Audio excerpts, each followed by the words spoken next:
हरे कृष्ण। एक ऐसे नहीं अनेक पद हैं जिनसे ये स्पष्ट हो जाता है कि उनकी वृत्तियां निरंतर लीला राज्य में ही रहती थीं। भीतर खुले द्वार रसगृह के, बाहर लगे कठोर कपाट, बाहर निर्जनता नीरवता, भीतर लगी रूप की हाट। पद रत्नाकर, पद संख्या 522। पहले तो लोग अपनी समस्याओं के समाधान पत्रों द्वारा भाई जी से प्राप्त कर लेते थे, पर उपर्युक्त स्थिति में जब पत्र लेखन का कार्य बंद हो गया तो लोग स्वयं उनके पास आकर समाधान प्राप्त करने की चेष्टा करने लगे। जब भाई जी की स्थिति सामान्य धरातल पर रहती तब तो वे समाधान कर देते, परंतु जब वे जागतिक धरातल पर न रहते तो आने पर भी लोग समाधान प्राप्त करने में असमर्थ रहते। अपनी विवशता तथा उसके हेतु की अभिव्यक्ति इस पद में देखिए। नाथ तुम्हारी कितनी करुणा, कैस अतुल तुम्हारा दान, हटा असत माया का पर्दा, दिया स्वयं ही दर्शन ज्ञान।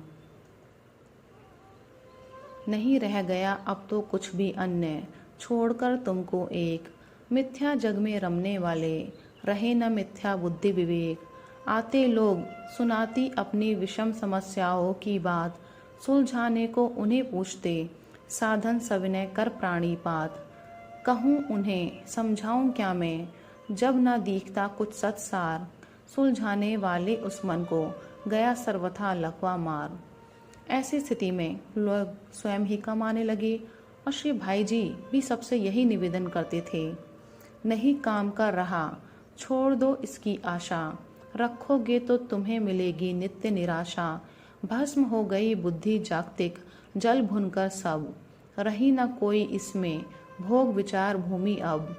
क्या करना क्या नहीं सोच सकता ना तनिक है, सदा सहज ही उदासीन रहता सब कुछ सह।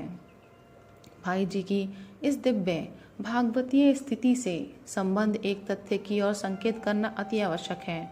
वे चाहते थे कि मेरी वृत्तियां लीला सिंधु में गहरी न उतरें, जिससे सेवा कार्य सुचारू रूप से चलते रहें, परंतु यह उनके वश की बात नहीं रह गई थी। वे स्वयं विवश थे। कभी कभी स्वयं का स्वयं से संघर्ष हो जाता था और वर्जन करते करते ही भाव समाधि की स्थिति का प्रायः अवतरण हो जाया करता था। वर्तमान इतिहास के पन्नों में जितने संतों के जीवन संकेत उपलब्ध हैं, उनमें किसी में भी ऐसी बात नहीं मिलती जो स्वयं ही अपनी वृत्ति को इधर अर्थात जागतिक धरातल पर लगाए रखने का प्रयत्न कर रहा हो और फिर भी भाव समाधि लग जाए। यह पूर्णतः यथार्थ है कि प्राकृतिक शब्दों के माध्यम से और प्राकृतिक मन बुद्धि द्वारा उस अप्राकृतिक स्थिति का स्वरूप समझा ही नहीं जा सकता। एक क्षण के लिए भी प्रियतम श्याम सुंदर उनको छोड़ते ही नहीं थे। हटते नहीं एक पल भी वे मुझे छोड़कर प्रियतम श्याम, सोते जगते खाते पीते हरदम रहते पास ललाम। नित्य दिखाते रहते अपनी अति पवित्र लीला सुख धाम, बाहर भीतर तन में मन में देते रहते सुख अविराम। ऐसा दिव्य था भाई जी का जीवन। राधे राधे, हरे कृष्ण।